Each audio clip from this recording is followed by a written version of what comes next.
in this video, I want to talk about creating movement in chord progressions by using what I'm referring to as inner chords.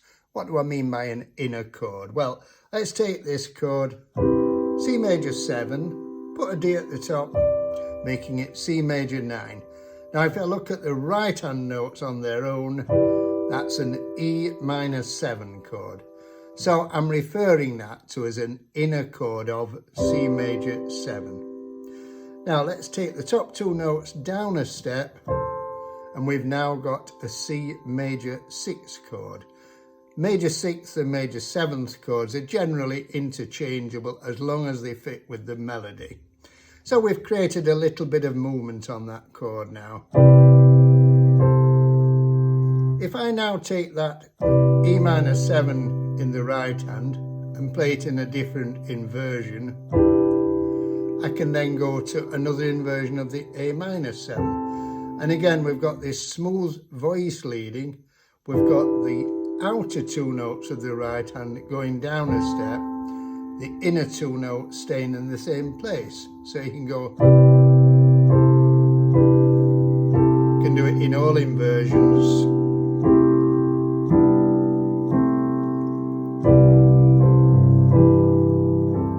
So on a simple C major chord, we've created inner movement by the use of these inner chords.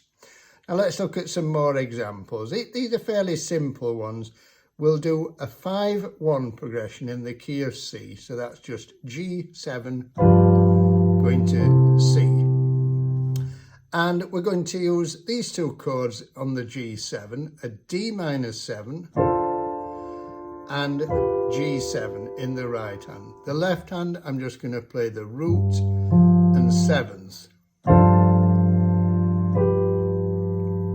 So D minor 7 is chord 2 in the key of C. And whenever you've got a chord 5 lasting for a bar, you can always play either chord 2 on the first half of the bar, followed by chord 5 on the second half, or just play the 2-5 but over a dominant bass. Now what you're creating there is a suspended chord, a G11 or suspended 4th. That's the 11th or suspended 4th.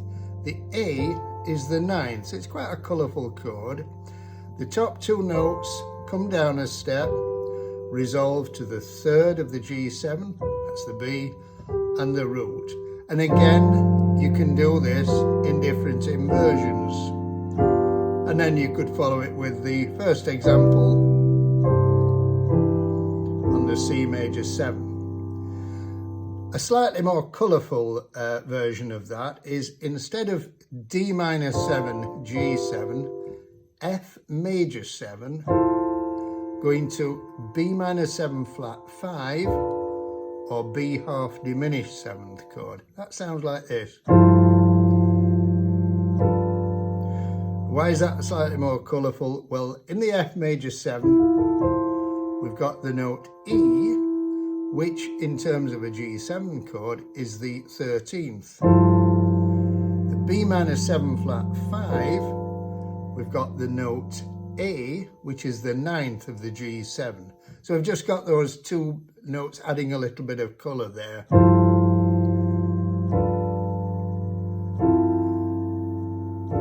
So again, you can do it in inversions.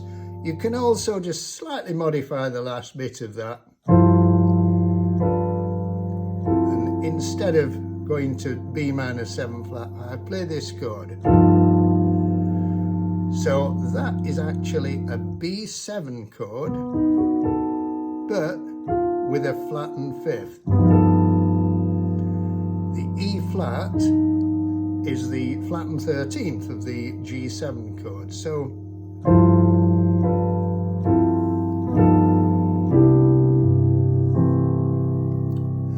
now, in the example that I played at the beginning, I actually played 7 chords in the right hand over a simple 5-1 chord progression.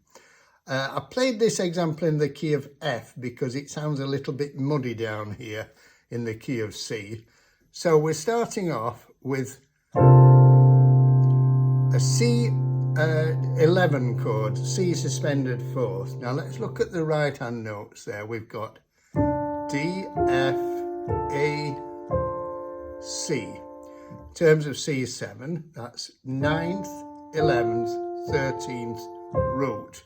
The top two notes go down a step to G and B flat. Now if you look at that chord on its own, we've got a G minor 7 chord, which follows very nicely from D minor 7.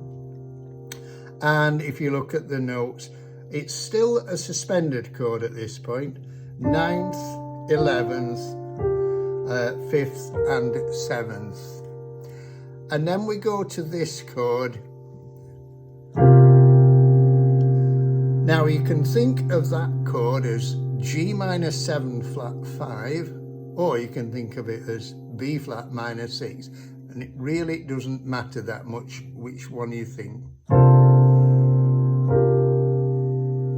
You could have just played it there, by the way, in which case you would just simply be lowering your thumb. I went down to G as the top note and then finished on this chord. Now again, you can think of that chord as B flat half diminished 7th, or B flat minor 7 with a flattened 5th, or you can think of it as D flat minor 6. To invert it, a bit easy to see it as D flat minor 6. It's really handy, by the way, to think of these chords in this way, because then you can just play them in inversions like that. So once again, let's just look at that inner movement here. We've got the top two notes going down a step. We've got the D going to D flat. And then look what happens to the top two notes here. The G goes up a semitone, the F comes down. So that's really nice voice leading. Now look what I did here.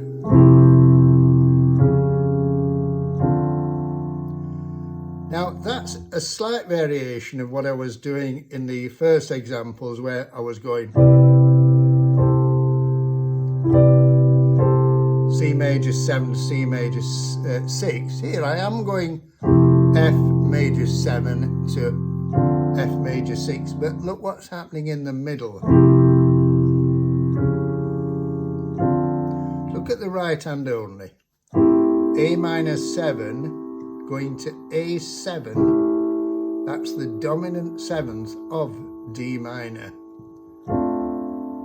So we've got a secondary dominance in there. That's a dominant 7th borrowed from another key. So, as I said, four different chords in the right hand on the C7 chord rather, and 3 on the F major.